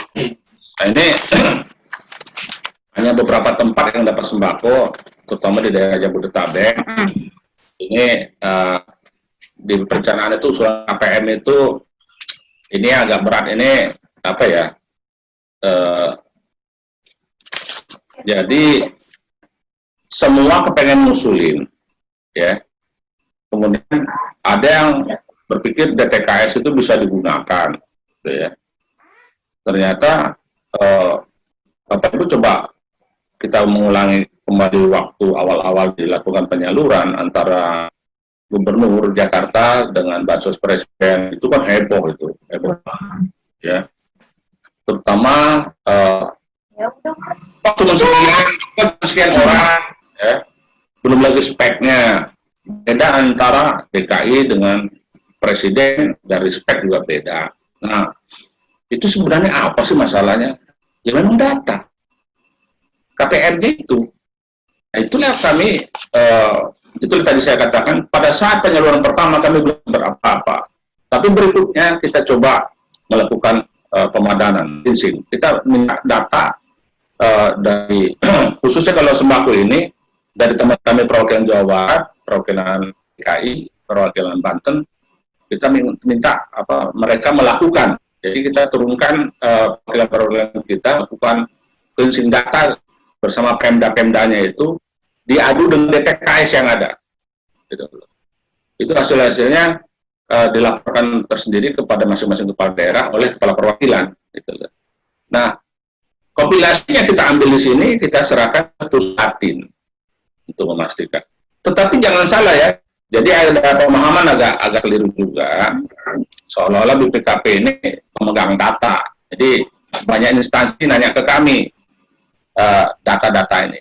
Padahal kami memang betul kita dapat terakhir BMDK seperti apa misalnya seperti itu ya. Nah itu kita coba adu dengan usulan dari RT RW misalnya ya. Nama-nama ini ada tidak.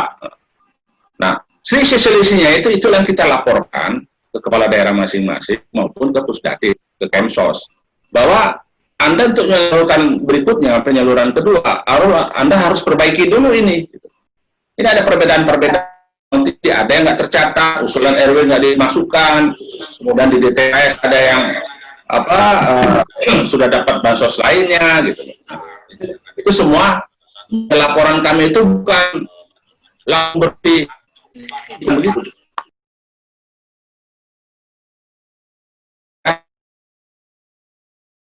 Data apa ya?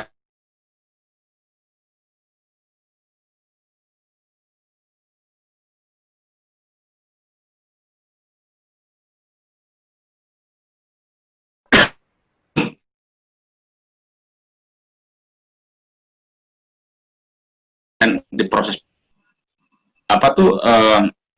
kontrak, terutama kontrak. Pada saat kita awal-awal dulu mengawal penyaluran bansos ini, itu benar-benar karena perintah presiden ya, segera disalurkan. Nah jadi itu cuma bisa vikon saja. Gitu. Kemudian bagaimana surat pesanannya kepada berapa PT yang terlibat, apakah mereka memang bergerak di bidang makanan-makanan terutama yang seperti ada susu, ada beras, ada kornet atau sardencis, itu ribet banget pada saat itu. Kita cuma dapat data, nama, dan mereka terus bergerak terus. Yang saya maksudkan itu rekan-rekan di Kemsos yang mengeksekusi ini langsung terjun dengan para penyedia barang jasa. Sehingga kita biarkan dulu, waktu itu kita biarkan dulu. Nah, disinilah kesempatannya pada saat kita saat ini melakukan audit. Nah, itu kita coba telusuri kembali bagaimana perencanaannya, kemudian bagaimana proses penentuan bahwa si A yang untuk kecamatan ini atau Jakarta Pusat, Jakarta Selatan, nah bagaimana perencanaannya itu kita evaluasi semua dalam audit yang sedang kita lakukan saat ini. Nah, ini laporannya belum bisa kami terbitkan karena belum kami bicarakan audit. Notice audit sebentar lagi kami masukkan ke sana, tapi beberapa poin sudah kita coba telusuri, kita sampaikan ke mereka. Apa-apa yang timbul permasalahan di dalam pengiriman barang, misalkan ya, kemudian apakah ditaati kontraknya atau aturan dirjen bahwa barang itu harus sampai ke KPM. Kemarin kan nyampainya di RW ya. Bagaimana dengan dari RW ke KPM. Nah, itu banyak hal yang bermunculan persoalan di sekitar penyaluran sembako ini. Jadi, tapi itu nanti aja, karena ke tim yang pemeriksa kami juga belum bisa kami sampaikan, karena kamu belum bahas dengan auditing. Oke, lanjut.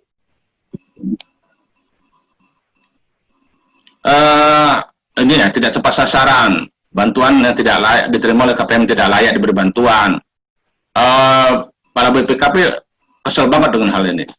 Ada mantan lurah di sekitar tempat tinggal dia, punya kontrakan berapa pintu, nerima juga sembako, nggak nolak dia, diterima juga. Nah, kalau fraud mudah-mudahan jangan sampai ada lah. Kita fokusnya pada penyelamatan keuangan negara, kemudian kalau bisa efektivitas ya, transparan, itu udahlah. Masa nggak transparan, semua data ada, semua orang tahu kok ya. Kemudian bantuan sosial sembako terlambat salurkan pada masyarakat, tidak tepat waktu. Ada risiko seperti ini. Bantuan sosial sembako kurang disalurkan pada masyarakat. Nah, belakangan tuh ada yang juga kecewa kenapa berasnya mutunya jelek gitu ya. Nah, itu tapi itu di penyaluran tahap berikutnya. Makanya saya bilang tadi kami agak kejar-kejaran juga ini. Kita cuma bisa masuk sampai penyaluran tahap 3 kemarin itu. Ini sedang bergulir.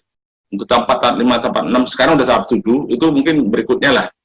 Karena nggak bisa lagi, kita kan harus bikin satu batasan ya, cut off, mana dulu nih. Karena pada saat kita masuk masih sampai 3 gitu. Nah, kemudian soal tidak tepat, rusak, nah, itu yang saya bilang, ada beras selevel menir ya. Nah, itu nanti kita coba telusuri. Apa sih sebab penyebab utamanya gitu loh.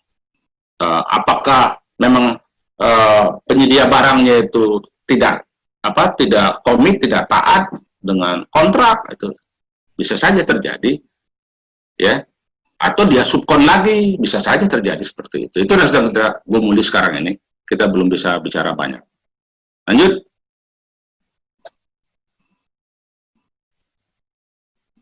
Ya, ini sebenarnya saya tadi nanya kenapa ini disampaikan seperti ini, perbedaan review dan audit. Ini sangat teoritis sekali, tapi nggak apa-apa lah, karena memang kata teman-teman saya ini diminta Pak. Ya memang bedanya kan pengujian yang secara mendalam ya, yang kalau review pengujian terbatas lah ya. Contohnya seperti kita bicara masalah kelayakan keluarga penerima manfaat di bansos, waktu kita audit ya kita harus pastikan bahwa yang berhak itu sesuai dengan yang dipersyaratkan. Nah, yang agak repot, bansos yang bersifat bantuan sosial tunai itu kalau itu dilakukan oleh himbara. Ya, karena itu kan rekening ke rekening ya. Nah, tapi kalau kantor pos yang benar-benar diantar gitu, benar-benar diantar. Nah, itu kita terjunkan terutama di luar Jabodetabek ya. PST itu kan juga Jabodetabek. Perwakilan BPKP mencoba ikut memastikan pembagian itu, penyaluran itu ada yang modelnya di kelurahan, ada yang modelnya langsung ke penerima, itu macam-macam ininya, peristiwanya itu. Nah, itu masih bisa kita pastikan pengujian bahwa yang menerima itu yang berhak, seperti itu. Dan bisa juga diobservasi sekalian apakah orang ini memang layak menerima dari keadaan nyata di lapangan, bagaimana rumahnya, ya, apakah benar dibilang miskin gitu ya, dia berhak, ya, seperti itulah kira-kira. Jadi pengujian-pengujiannya dengan luasan yang agak besar dan dalam gitu ya, agak dalam. Bedanya dengan review seperti itu. Oke, lanjut. ATT PBJ penanganan COVID oleh APIP. Ini APIP masing-masing juga, APIP terutama di daerah, mereka melakukan audit, tapi pedoman-pedoman auditnya dibuat oleh kami. Mereka melaporkan juga, ditembuskan ke kami laporannya itu, Dan itu kita pelajari masing-masing perwakilan BPKP yang mendampingi mereka melakukan audit di lapangan, ya tentu dengan pedoman-pedoman yang sudah kita launching ke masing-masing perwakilan untuk diterapkan oleh masing-masing APIP daerah gitu. Jadi sampai saat ini kami punya sekretariat, Bu. Jadi saya juga nggak kewalahan kalau baca ini semua, saya kewalahan. Kami punya sekretariat dibentuk di sini, kemudian oleh Pak Deputi dibagi-bagi masing-masing direktur per wilayah, ya. Jadi seperti saya dapat kalau nggak salah itu Jabar, Jogja. Nah, tim saya melototin apa yang terjadi di Jogja, apa terjadi di Jabar. Nah, ini menjadi laporan-laporan kita berikutnya pada saat Pak Kepala dengan berbagai instansi dengan Bapak Presiden dalam ratas itu nanti disampaikan. Oke, lanjut.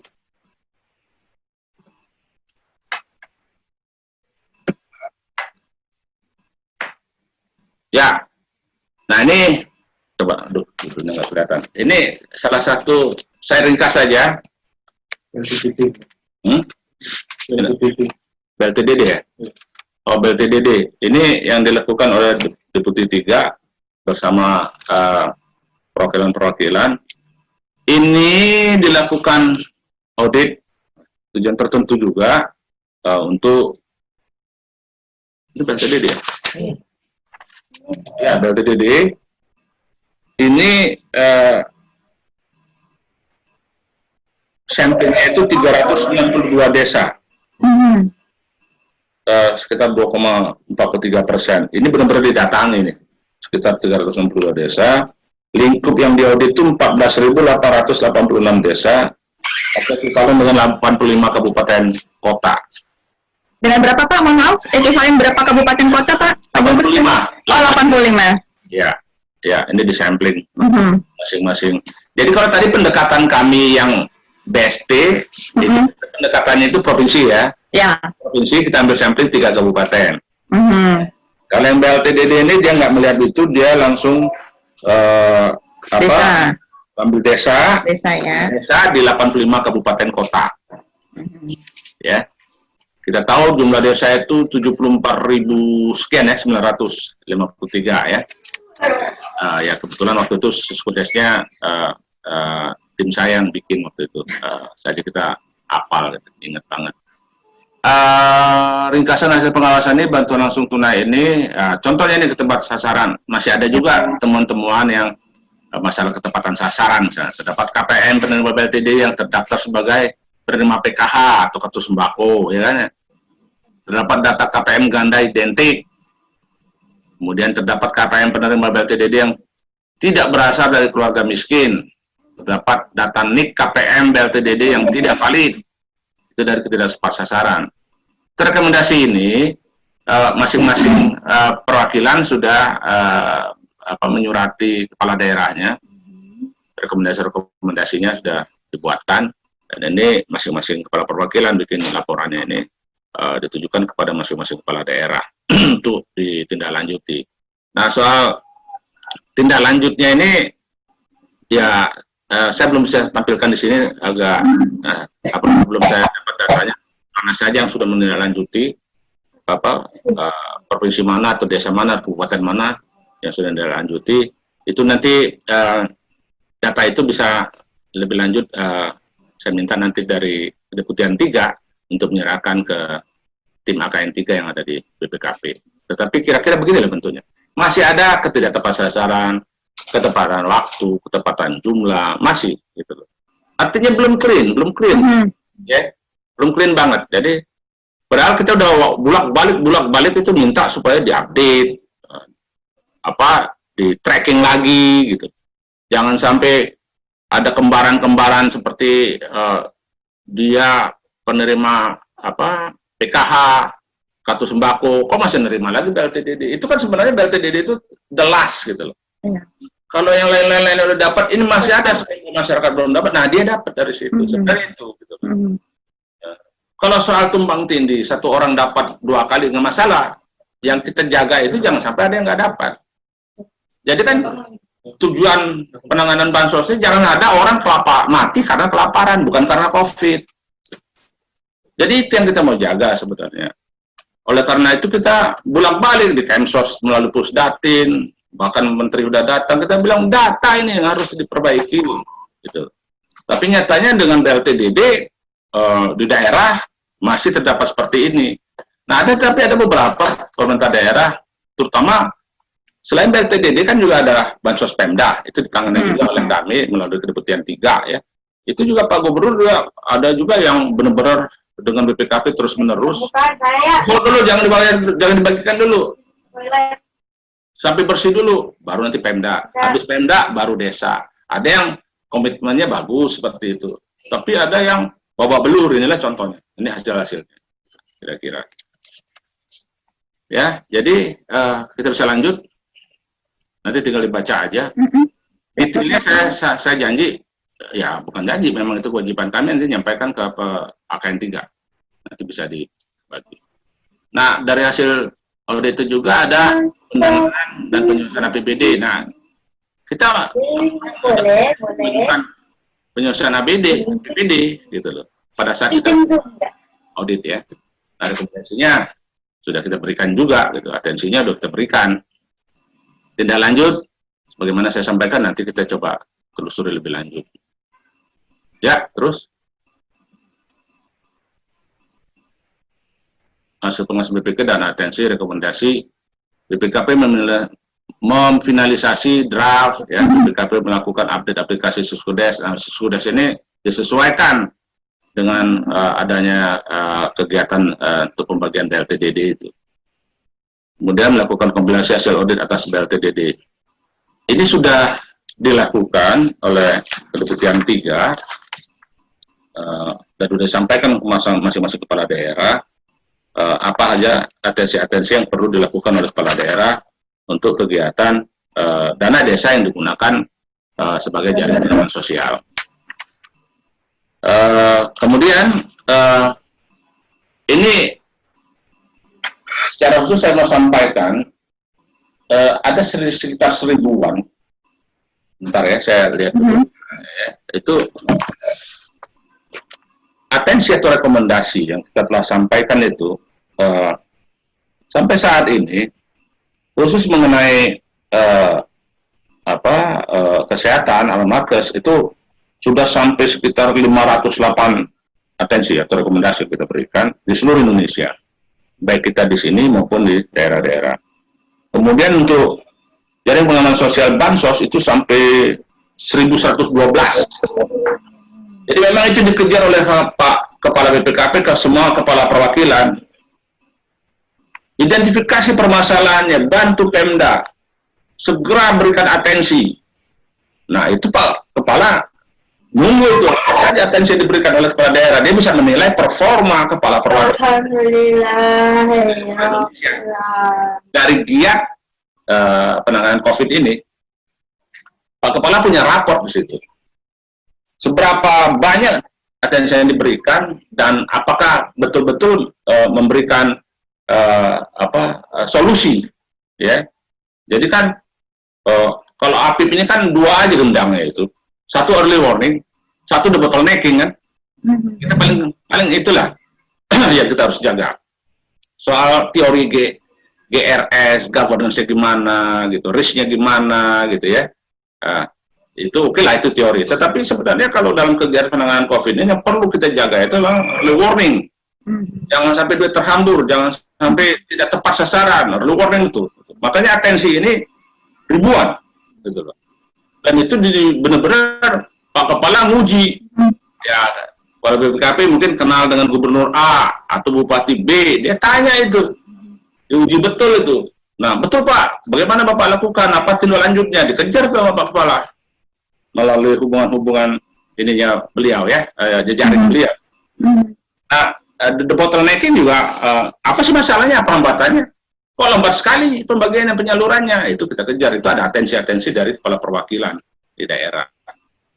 Nah, itu sekitar itu, Bapak Ibu sekalian. Lanjut.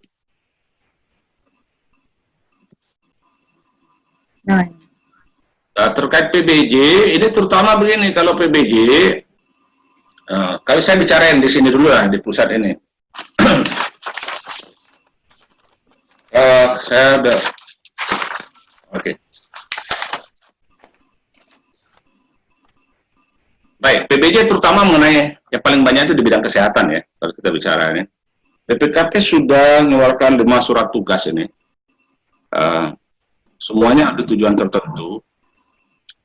Semuanya atas tata kelola PBJ, tetapi beda-beda PPK. Nah, contoh surat tugas pertama, kita keluarkan audit tujuan tertentu untuk PPK rujukan namanya. Tapi mengenai penyediaan alat kesehatan juga untuk mendukung rumah sakit rujukan. Nah, kita sudah masuk sampling kita itu 24 rumah sakit, ya. Di antaranya itu 19 rumah sakit pusat, 3 rumah sakit TNI Polri, kemudian 2 rumah sakit lainnya, yaitu BPT Batam dan Universitas Airlangga. Ini LH-nya sudah terbit dan rekomendasinya sudah ditindaklanjuti. Nah, sebagaimana saya janji tadi, nanti saya sampaikan ke tim AKN3. Kemudian ada juga atensi audit tujuan tertentu atas kecepatan penanganan COVID. Nah, ini PPK-nya, PPK penyediaan alkes dan alat penunjang lainnya untuk fasilitas penampungan atau karantina dan observasi COVID-19 di Pulau Galang. Nah, ini yang di Pulau Galang ini PPK Rumah Sakit Pulau Galang, dia punya PPK sendiri. Ini masih proses, Bapak Ibu sekalian. LH sedang berlangsung pendalaman, terutama masih proses pendalaman kewajaran harga. Yang ketiga, kami juga menerbitkan surat tugas untuk audit tujuan tertentu atas tata kelola PBJ. Nah, ini PPK-nya itu BNPB nih. Awalnya ini dipegang oleh Kemkes, khususnya Litbangkes. Maaf.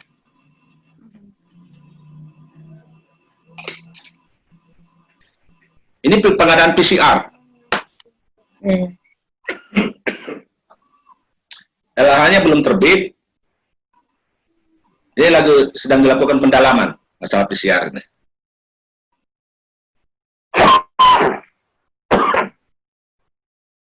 Kemudian yang keempat, nah ini PPK-nya di pusat krisis di Kementerian Kesehatan.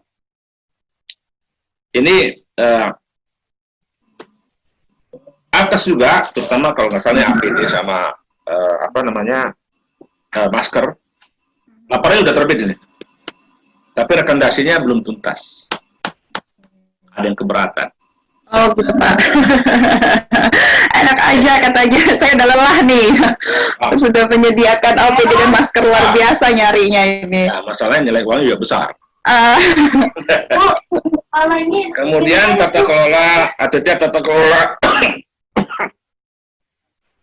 Wisma Atlet. Masih proses. Wisma Atlet. Ini kalau penyiapan infrastrukturnya kan PUPR ya. Tapi kalau alkesnya kan BUMN. Ya. Ya, Bapak Ibu mungkin dengar berita lah ini masih simpang siur lah ini. Ya, masih kita dalami ini. Masih belum selesai. Apa CSR, apa kan itu. Yeah. Ini masih kita terus kejar teman-teman saya. Ini kebetulan kita bagi tugas Bapak Ibu, ada rekan saya satu direktur di sini di bawah Pak Iwan juga di bawah Deputi 2 khusus PBJ, diserahkan ke Pak Faisal namanya, direktur di salah satu direktur selevel sama saya. Di pelaksanaan auditnya di bawah dia langsung. Karena saya waktu itu minta dipisah, agak berat, terlalu berat sekali, saya memegang banyak hal, tetapi report-reportnya disampaikan pada saat kita rapat-rapat konsolidasi di dalam, sampai mana progresnya itu, kita buat laporan mingguan juga itu. Nah itu masih dilaksanakan seperti itu. Nah, kalau yang terkait PBJ di daerah itu tentu APIP mendampingi, kemudian BPKP juga membantu APIP di sana, terutama mendorong APIP daerah untuk melakukan pemantauan, pendampingan secara simultan, proses PBJ-nya, kemudian menyerahkan kepada kepala daerah. Ada saya tulis semua di situ. Tugas menginvestasikan gugus tugas, segera menyusun rencana distribusi, dan sebagainya. Ya, tapi kalau dilihat volume anggaran yang besar sekali pengadaan itu memang di level pusat lah ya. Tadi kita dahulukan ATT ini langsung masuk 5 surat tugas, 5 tim, tetapi ada yang sudah selesai, ada yang masih sedang berlangsung. Ya. Baik, bisa lanjut? Minum saya. Silakan Pak, minum dulu Pak Gilbert. Ya, mulai kering nih. Sinergi. Oke, lanjut aja. Isinya apa? Ya, kalau sinergi dengan APIP, baik di pusat maupun daerah, tadi saya bilang kita sejak awal ya sudah hadir, dimulai pada saat merancang atau merencanakan kegiatan maupun penganggaran, kita sudah mulai.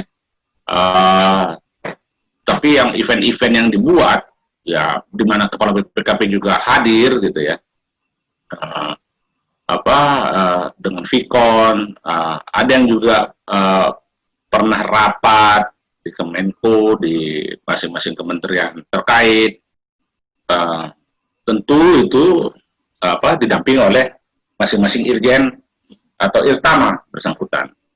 Jadi data mengenai apa saja yang dilakukan sinergi dengan APIP daerah maupun APIP kementerian lembaga, terutama kalau di sini kita dengan Inspektur Jenderal Kesehatan misalnya, itu bahu-membahu juga, baik dalam kami kapasitasnya melaksanakan amanah dari Presiden, maupun kapasitas kami sebagai sama-sama anggota di gugus tugas di BNPB untuk melakukan pengawasan akuntabilitas. Demikian juga dengan irtama BNPB, Dirjen Kementerian Sosial, itu pintu masuk kami lah. Kalau kita mau bicara hasil-hasil audit juga nanti kita menggandeng APIP-nya. Terutama pada saatnya nanti apakah perlu didalami lebih lanjut. Kalau perlu didalami lebih lanjut, bentuknya seperti apa, kemudian siapa melakukan apa, itu bisa kita bahas berikutnya dalam bentuk koordinasi sinergi ini. Kalau memang diperlukan audit investigasi, tinggal siapa yang melakukan, apa APIP kementerian atau BPKP, itu nanti antara pimpinan kami lah itu dibicarakan. Tetapi apa yang kami temukan selama ini sinergi itu berjalan dengan baik, terutama dukungan-dukungan pada saat begini, entah kenapa ya, sebetulnya kayak gini lah ya, kayak sekarang Satuan Tugas Penanganan COVID di bawah Komite Penanganan COVID ini, itu kan sebenarnya review RKAKL itu kan APIP ya, itu APIP, Menteri Keuangan bilang itu APIP. Tapi Kepala Badan melalui Sestama menyurati kepada BPKP minta bantuan dalam melakukan ya sebenarnya kalau saya lihat ya itu mungkin satu kepercayaan lah ya, sehingga makanya saya bilang tadi so far saat ini sampai dengan saat ini kegiatan-kegiatan antara kami dengan APIP lainnya itu selalu bergandengan tangan dan tidak ada yang ditolak. Tidak ada yang tolak, kita kerjakan. Itulah yang membuat kami juga babak belur di level teknis. Selalu koordinator teknis semua dilayani. Jadi kita kadung di depan, sudah kadung masuk ke lini 1, kata Pak. Ya. Oh udahlah, namanya perang tempur. Ya udahlah, segala inilah kuat-kuat aja, jangan sampai sakit. Nah itu aja pesannya, makan vitamin dan sebagainya kan. Tapi ya kalau memang itu bermanfaat dan itu menjadikan the bottlenecking, kemudian bisa ada early warning yang bagus, memang jadi baik. Seperti early warning yang kami berikan kepada Menteri Sosial, kan langsung datang Menteri Sosial, langsung ditindaklanjuti dengan surat sekjen kepada kepala daerah. Demikian juga di Kementerian Kesehatan. Soal audit PBJ ini yang lebih paling banyak kan di kesehatan. Sudah tuntas, lanjuti langsung gitu ceritanya itu. Jadi ini kami dengan Ibu Irjen, sekaligus kita bicarakan dengan Bu Irjen juga menyampaikan kepada PPK untuk diselesaikan. Oke, saya kira gitu. Kalau yang tertulis ini dibaca sendiri aja nih. Oke, kalau dengan BPK, ya ada eksternal ya. Kalau BPK, beberapa pertemuan, kalau BPKP datang ke sana ke BPK, kemudian ada juga Vicon ya, dengan pimpinan-pimpinan BPK. Yang jelas intinya gini, hasil audit kami, aktif itu memang kita harapkan itu menjadi rujukan bagi BPK untuk kegiatan BPK berikutnya. Ya tentu tidak sempurna. Ada hal-hal yang mungkin kami nggak lihat tapi BPK lihat. Ya. Artinya seberapa dalam audit kami, kemudian seberapa luas cakupan yang kami kerjakan, itu mungkin menjadi evaluasi juga. Memang benar, ketika AKN 3 datang ke BPKP, ya kita juga bilang, ya kami juga perlu dipotret. Rasanya kalau nggak ada yang memberikan koreksi, rasanya udah jago terus kan. Nah, kita jangan mau juga kebablasan soal jago, bukan itu tujuan kami kan. Kalau kita perhatikan dari awal bahwa kami hadir dan memberikan manfaat sejak awal, ketika orang-orang belum ini kami sudah maju duluan, itu kan kita berharap semua jeripayah kegiatan yang dilakukan oleh BPKP mempunyai makna yang berarti buat negeri, itu kita harapkan. Nah, apakah sudah sedemikian benar, bagus, baik, dan sebagainya, memang perlu dievaluasi. Jadi Bapak Ibu sekalian, bahwa bagaimana sinergitas dengan bagaimana kerjasama atau koordinasi dengan BPK, ya itu saya tinggal menyerahkan hasil-hasil kami ke AKN 3. Kalau dari sisi teknis ya, kalau dari sisi teknis, kalau dari soal kebijakan dan dari pimpinan. Kalau dari sisi teknis, apa yang diperlukan, saya terbuka dengan teman-teman dari AKN 3, jika nanti dari sana bisa dianalisis apa-apa yang sudah dilakukan dalam langkah pengawasan internal oleh BPK. Saya kira demikian ya, Bapak Ibu sekalian. Mudah-mudahan sudah cukup lama juga saya lihat saya ngomong, ya mungkin kita bisa lebih jelas lagi ketika ada diskusi berikutnya. Saya serahkan ke Bu Sanda ya. Terima kasih. Assalamualaikum warahmatullahi wabarakatuh.